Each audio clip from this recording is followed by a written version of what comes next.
இந்த தாழ்மை உள்ளவர்கள் பழி வாங்குற வாய்ப்பு கிடைத்தாலும் பழி வாங்க மாட்டாங்க. They won't take revenge in spite of getting an opportunity. ஒரு வாய்ப்பு அவங்களுக்கு வந்தாலும் சரியான நேரம் தான், இப்போ போட்டு தள்ளிடலாம் அப்படின்ற மாதிரி ஒரு வாய்ப்பு வந்தாலும் என்ன பண்ண மாட்டாங்க, கண்டிப்பா பழி வாங்க மாட்டாங்க. மத்தேயு 26 52 53 இப்போ இயேசு கிறிஸ்துவ பிடிக்க வந்து நிற்கிறாங்க ராத்திரியில.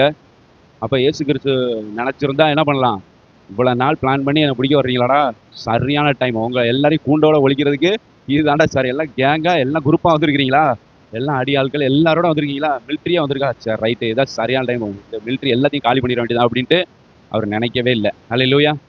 பிதாவானவர்கிட்ட இயேசு கிறிஸ்து வேண்டிக் கொண்டா என்ன லட்சக்கணக்கான தூதர்களை அனுப்புவார். அதெல்லாம் தேவையில்லை. இயேசு கிறிஸ்து ஒரு வார்த்தை சொன்னா போதும், எல்லாம் பின்னால விழுந்துருவாங்க. ஆனால் வந்து பேதுரு முந்தி கொண்ட போதும் கத்திய உரையில ஓடுன்னு ஆண்டவர் சொன்னார். அல்லேலூயா. பழி வாங்குற வாய்ப்பு கிடைக்குது. எவ்வளவோ நாள் பிளான் பண்ணி இந்த நாள் பிடிக்கிறதுக்காக வந்திருக்கிறாங்க. அப்போ அது வாய்ப்பை வந்து பயன்படுத்தி அவங்கள வந்து என்ன பண்ணியிருக்கலாம், இயேசு கிறிஸ்து பழி வாங்கிருக்கலாம். எந்தெந்த டைம்ல என்னென்ன கேள்வி கேட்டு என்னை மடக்க பார்த்தீங்க, இன்னைக்கு நைட்டு என்கிட்ட வந்து மாட்டினீங்களான்னு சொல்லி என்ன பண்ணியிருக்கலாம், பழி வாங்கியிருக்கலாம். ஆனால் அப்படி ஆண்டவராக இயேசு கிறிஸ்து செய்யவில்லை. அல்லேலூயா. வாய்ப்பு இருந்தாலும் அவங்கள வந்து ஆண்டவர் பழி வாங்கலை. தேவனுடைய சித்தத்திற்கு தம்மை முழுவதுமாக ஒப்படைத்திருந்தார். அல்லேலூயா. அது போல தான் நம்ம இருக்கணும். ஸ்தோத்திர கர்த்தனால வாய்ப்புகள் கிடைக்கும் பழி வாங்குறதுக்கு. ஆனால் நம்ம பழி வாங்குறது நமக்குரியது இல்லை அப்படின்னு சொல்லி வேதாகமத்தில் நம்ம வாசிக்கிறோம். ரோமர் 12:19 அது இருக்குது. பழி வாங்குதல் எனக்குரியது அப்படின்னு சொல்லி கர்த்தர் சொல்றாரு. நானே பதில் செய்வேன் அப்படின்னு சொல்றாரு. ஐயா பவுல், இயேசு கிறிஸ்து எல்லாருமே இங்க பழைய ஏற்பாடுல பிதா சொன்ன வார்த்தை தான். இதை தான் எடுத்து என்ன பண்றாங்க, நம்மளுக்கு ரிமைண்ட் பண்றாங்க. பழி வாங்குதல் கர்த்தருக்குரியது, அவர்கிட்ட நம்ம வந்து ஒப்படைத்து விடணும். பதில் சொல்றது, பழி வாங்குறது எல்லாம் அவர் வந்து என்ன பண்ணுவாரு, பார்த்து கொள்வார். நம்ம வந்து எதுவும் செய்ய வேண்டாம். அதுக்கு நம்ம கிறிஸ்தவர்கள் வந்து இதை அழகாக பின்பற்றிட்டு வராங்க. நம்ம கிரகாம் ஸ்ட்ரெயின் மிஷினரிலாம் எடுத்துக்கிட்டிங்கன்னா அவங்கெல்லாம் வந்து அவங்க ஃபேமிலியை வந்து அவங்கள வந்து பழி வாங்கலாம், நிச்சயமாக பழி வாங்கியிருக்கலாம். எல்லாம் கேஸை போட்டு என்ன பண்ணியிருந்துருக்கலாம், அந்த கன்விக்டட் பீப்புள் எல்லாம் உள்ளே தள்ளியிருந்துருக்கலாம்.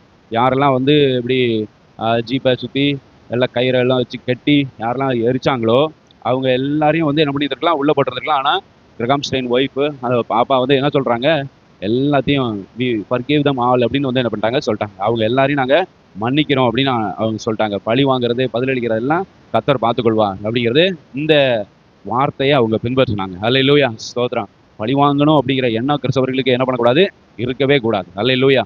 யார் என்ன நமக்கு விரோதமாக பண்ணாலும் ஆண்டவர்கிட்ட நம்ம எல்லாத்தையும் நம்ம ஒப்பு கொடுக்கணுமே தவிர நம்ம போய் நின்றுட்டு எதிர்த்து பேசுறது, வன்மத்தை காமிக்கிறது, பயங்கரமாக ரியாக்ட் பண்ணுறது, இதெல்லாம் நமக்கு ஆகவே ஆகாது.